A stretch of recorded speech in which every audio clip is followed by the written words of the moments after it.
Brasil Leitor História de hoje vai falar do voto feminino, da participação política de mães, donas de casa, empresárias, estudantes, jovens, trabalhadoras. Enfim, nós mulheres que só há pouco mais de 80 anos conquistamos o direito de ir às urnas.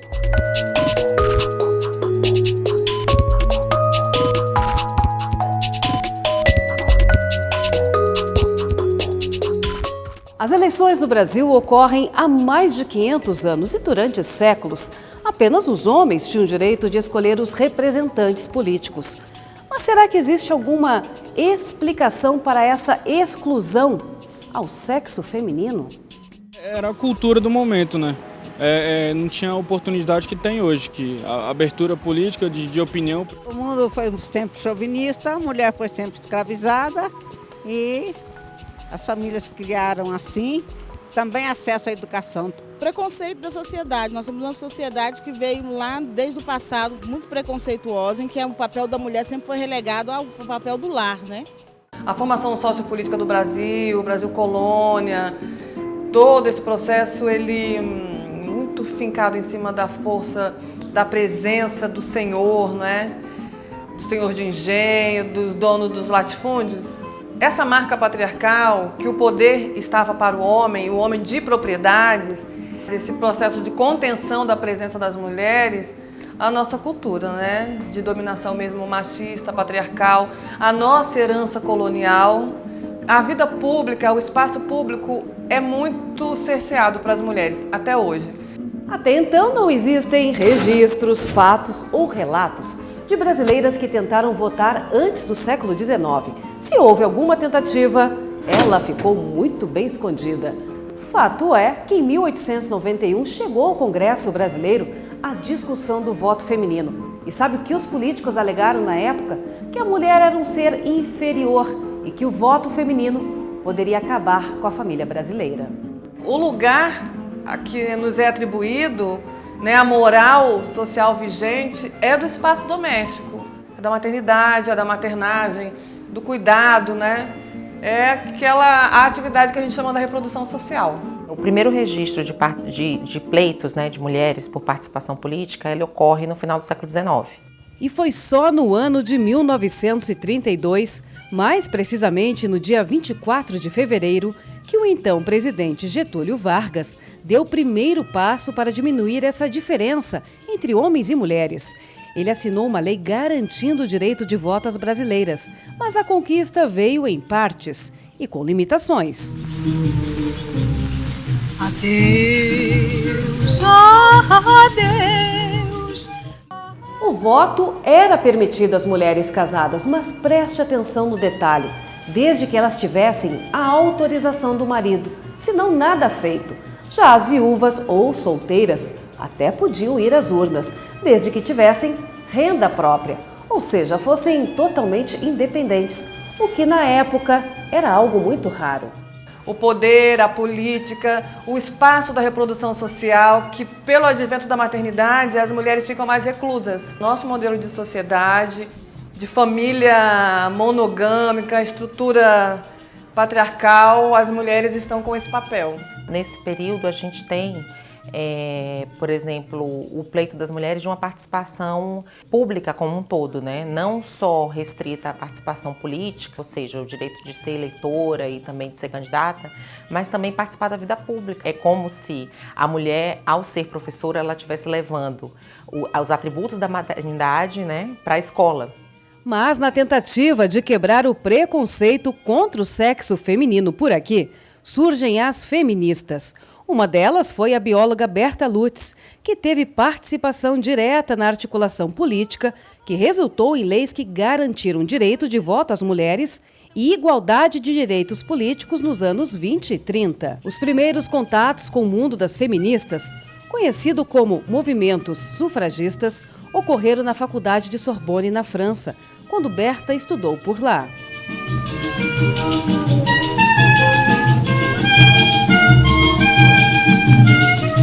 O movimento sufragista é considerado por várias historiadoras como o primeiro movimento que a gente pode dizer que realmente fez com que surgisse o movimento feminista. Quem puxava o movimento eram as mulheres de classe média e alta, não é? Mas as operárias também participaram desse movimento.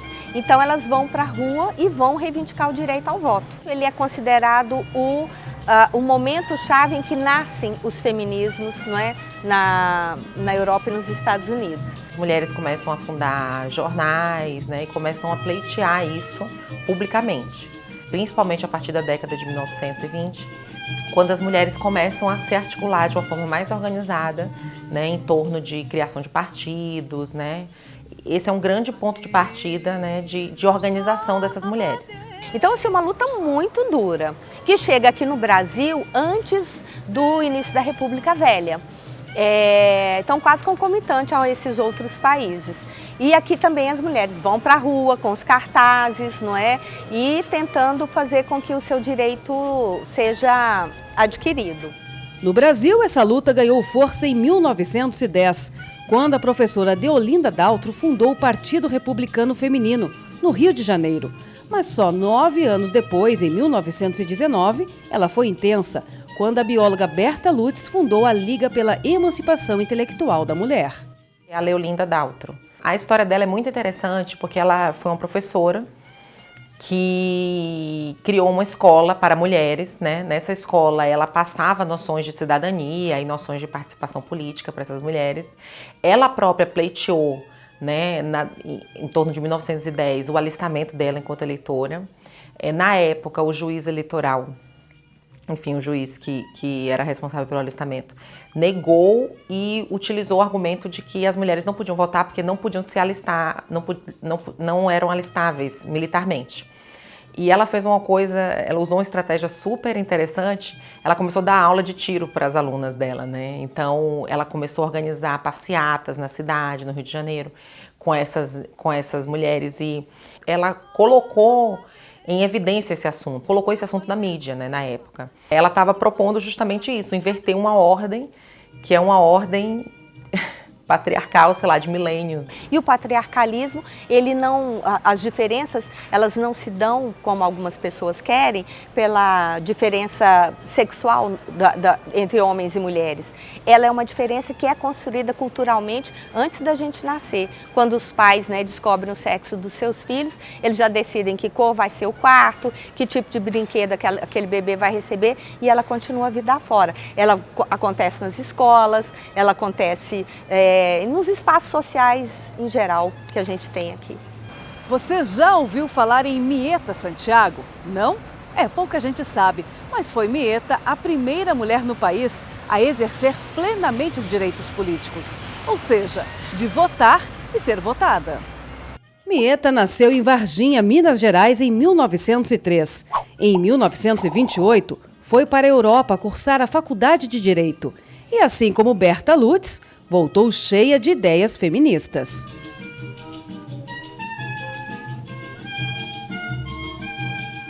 Cada conquista das mulheres, ela é permeada, ela é antecedida de muita luta. Nós não ganhamos nada, tudo que a gente tem foi conquista. Conquista das mulheres irem para a rua, não é? Gritarem palavras de ordem. Mexo, remexo na Inquisição, só que já morreu na fogueira, sabe o que é ser mão. Outra mulher de destaque nessa luta foi a professora Celina Guimarães Viana. Ela foi a primeira a se alistar numa eleição, isso em 1928 no Rio Grande do Norte. Mas os votos que recebeu foram anulados. Um grupo de 15 mulheres, elas votaram numa eleição para prefeito e, posteriormente, esses votos eles foram considerados não dados, né, pela Comissão de Verificação de Poderes, porque cabia ao Legislativo o papel de promulgação dos eleitos, né? Então eles faziam uma checagem e acontecia na época a famosa degola, né? Quer dizer, alguns candidatos recebiam votos e a Comissão de Verificação de Poderes anulava esses votos. No caso dessas mulheres, elas próprias foram degoladas, né? Porque o voto que elas deram foi considerado não dado. O que a comissão na época alegou é que Para existir o voto feminino, era preciso que isso fosse expresso, era preciso que tivesse uma lei especial que possibilitasse isso. Conseguimos o voto uma década antes da França. A França é um país pioneiro na luta pelos direitos humanos, desde a Revolução Francesa. Quando você fala de liberdade, igualdade e fraternidade, dentro da ideia de liberdade está a ideia do posicionamento político, não é? Do direito de votar, de ser votado, do direito de ir e vir. Esse lema, não é? Ele estava lá desde a Revolução Francesa. Entretanto, a gente consegue isso uma década antes. No Brasil, acontece uma coisa interessante na década de 30, que é uma vontade, né, de modernização do país, né, de uma forma geral. A exclusão das mulheres era um símbolo do atraso brasileiro. Por isso, esse pleito casa tão bem com a Revolução de 30. A entrada das mulheres, né, na participação política coloca ou ajuda a colocar o país num rol dos países civilizados do mundo. Acho que a luta pelo sufragismo chegou muito rápido aqui no Brasil e em 1932 a gente teve uma conjuntura que nos possibilitou então adquirirmos, né, finalmente obtermos esse ganho pelo qual a gente lutava aí antes da República Velha. Na década de 30, foi eleita a primeira mulher brasileira ao cargo de deputada federal. O nome dela, Carlota Pereira de Queiroz. Médica, escritora e pedagoga, Carlota, nas eleições de outubro de 1934, foi eleita pelo Partido Constitucionalista de São Paulo. Exerceu seu mandato em defesa das crianças e das mulheres. Confira uma parte do trecho do discurso dela em 13 de março de 1934. Abre aspas. Além de representante feminina, única nesta Assembleia, sou, como todos os que aqui se encontram, uma brasileira integrada nos destinos do seu país e identificada para sempre com seus problemas. Quem observar a evolução da mulher na vida não deixará por certo de compreender esta conquista, resultante da grande evolução industrial que se operou no mundo e que já repercutiu no nosso país. O lugar que ocupo neste momento nada mais significa, portanto, do que o fruto dessa evolução. A história começa a se modificar a partir da Constituição de 34, que assegurou os direitos políticos às mulheres. Mas foi somente 12 anos depois, com a Constituição de 46, que a lei passou a prever a obrigatoriedade do voto para as mulheres. Desde então, ele deixou de ser apenas um direito, mas também um dever.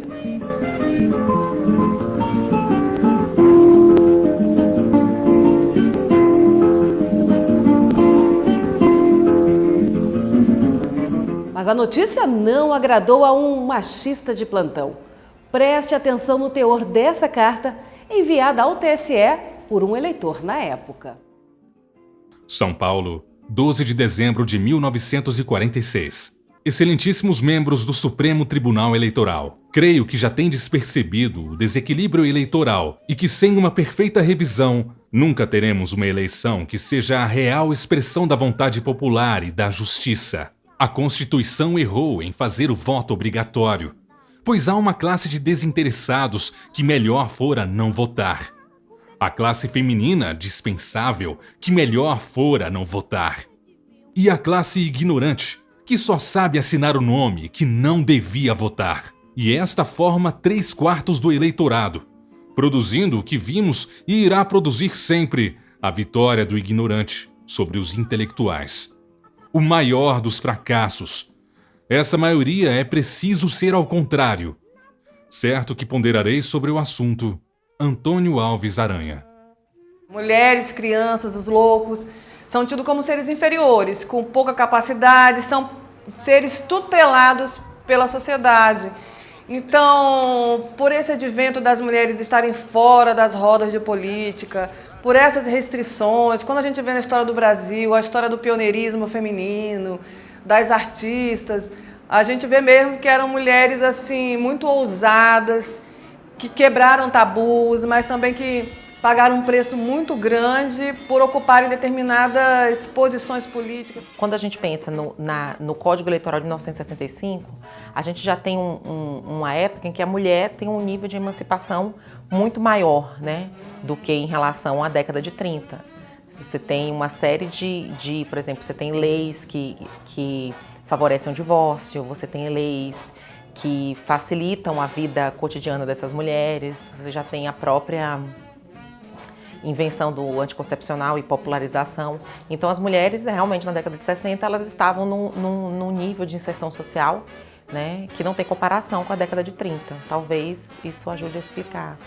Como você viu, não foi nada fácil convencer os homens de que as mulheres também são cidadãs.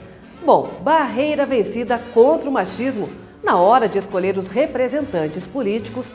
Hoje vivemos um outro desafio, que é o de eleger mulheres como representantes políticas. E essa luta organizada das mulheres pelo voto, pelo direito à educação, pelo direito a melhores condições de trabalho, pela conquista da democracia, é uma luta de expressão disso, de uma expressão de uma abertura, da expressão de que nós podemos ter outros direitos, nós queremos outros projetos. De ser uma deputada, por exemplo, de ser a presidenta da República. Na Câmara dos Deputados, a representação feminina é de apenas 10%. Dos 513 deputados, 52 são do sexo feminino e no Senado, dos 81 representantes, apenas 13 são mulheres. E foi em 2010 que o país elegeu a primeira mulher presidente do país. Foi um momento importante do ponto de vista histórico, porque foram eleições absolutamente livres, que envolveram 136 milhões de eleitores, eleições que resultaram na vitória de uma mulher, a primeira mulher eleita para a presidência da República. Isto, a meu ver, mostrou o grau de avanço a que se chegou aqui no Brasil em termos de democracia. E no Poder Judiciário, mais especificamente na Justiça Eleitoral, a primeira mulher que comandou o Tribunal Superior Eleitoral foi a ministra Carmen Lúcia, em 2012. Declaro aceitar o cargo de presidente do Tribunal Superior Eleitoral, para o qual fui eleita, e prometo bem e fielmente cumprir os deveres e atribuições respectivas, em harmonia com a Constituição e as leis da República. Na tentativa de reverter a desigualdade nas urnas, em 1995, a Lei 9.100 determinou que 20% das vagas de cada partido ou coligação deveriam ser preenchidas por candidatas. E esse número só foi modificando. Em 97, a Lei das Eleições estipulou que esse percentual deveria ser de 25%. E hoje ele é de, no mínimo, 30%.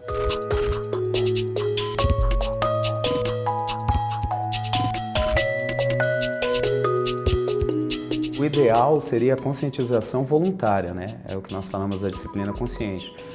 A pessoa entender que a mulher tem que, de fato, participar. Mas quando isso não funciona em razão da cultura, e aí tem diversos fatores, fatores culturais, fatores sociais, eu acho válido sim que a legislação tente disciplinar, tente equalizar essa distorção. E aí é de uma forma positiva, né, estabelecendo esse percentual mínimo, tanto de cotas, para incentivar a participação feminina na política. Na realidade, a gente tem essas leis, né, que tratam das cotas, né, para a participação política das mulheres, que é uma forma de incentivo, sem dúvida. E a lei que não para no tempo só foi se modernizando. Em 2009, a lei dos partidos políticos foi alterada para rever a promoção e difusão feminina na política. Entre os incentivos, destacam-se a destinação dos recursos do fundo partidário para a manutenção de programas que incentivem a participação de mulheres. Está na hora de derrubarmos mais um rótulo: a desigualdade na política. Nós já tivemos várias conquistas, mas precisamos ir em frente. Faça você parte das decisões do seu bairro, da sua comunidade, do seu município. Quanto mais participação feminina na política, mais democracia. Essa legislação, para tentar efetivar a participação feminina, principalmente no tocante às condições de elegibilidade, né, para que ela participe sendo votada. A legislação ela trouxe algumas regras. A primeira, 10% das propagandas político-partidárias vão se destinar a incentivar a participação das mulheres para concorrer a mandatos eletivos. E 5% do fundo partidário também se destinam a essas campanhas. Então é algo interessante que vai conscientizar as pessoas de que as mulheres realmente elas têm voz e precisam participar, né, precisam estar de fato exercendo mandatos eletivos e representando, né, essa grande maioria que de fato são as mulheres, né? Não somente na parte de alistamento eleitoral, né, porque já é fato, as mulheres, no caso, é o maior número de eleitoras, né, nós temos o maior número de eleitoras do que eleitores, né, mas também no tocante à representatividade dentro das respectivas casas parlamentares. Eu acho importante a inclusão da mulher. Porque a mulher ela tem um papel importante na sociedade, ela tem os seus direitos. A mulher é como o homem, não tem diferença em termos de direitos e condições de trabalho, de contribuição à sociedade, a mulher tem o mesmo papel. Não basta apenas a gente ter mulheres ocupando o parlamento. A gente tem que saber se essas mulheres têm um engajamento com as causas feministas. Eu imagino que a saída seja realmente questionar cada vez mais esses papéis sociais que são atribuídos de uma forma tão rígida para homens e mulheres, né? Tentar caminhar no sentido de diminuir esse abismo, esse fosso que existe entre o que é uma tarefa típica de homem e o que é uma tarefa típica de mulher. Para quem sabe no futuro a gente conseguir abolir essas diferenças. Vamos construir uma sociedade em que a diferença não inclua, não reverbere em que alguns grupos tenham supremacia da educação, dos direitos à saúde, né, dos direitos à aquisição de bens. Então, assim, a gente tem que pensar numa sociedade que trabalhe essas diferenças de forma que essas desigualdades não prevaleçam. A primeira vez que eu votei foi em 50, mas eu voto porque essa penitência minha e ver se melhora as coisas mais para nós está muito difícil. E votar numa pessoa que corra atrás, com interesse, para nós todos, para os ricos, para os pobres também. Votei pela primeira vez e ao chegar à urna me deparei com uma sensação boa. Acho que pela primeira vez estaria sendo uma cidadã de verdade, não apenas por possuir identidade ou CPF, e sim por estar podendo opinar no futuro da minha cidade, escolhendo pessoas capacitadas e preparadas para nos representar. Durante algum tempo, as mulheres que defendiam a participação política, não é, lá no Congresso, elas diziam: o lugar de mulher é na política, desconstruindo aquela ideia de lugar de mulher é na cozinha. Mas hoje eu diria que lugar de mulher é onde ela quiser. Nós, brasileiros, homens e mulheres todos juntos, seremos muito.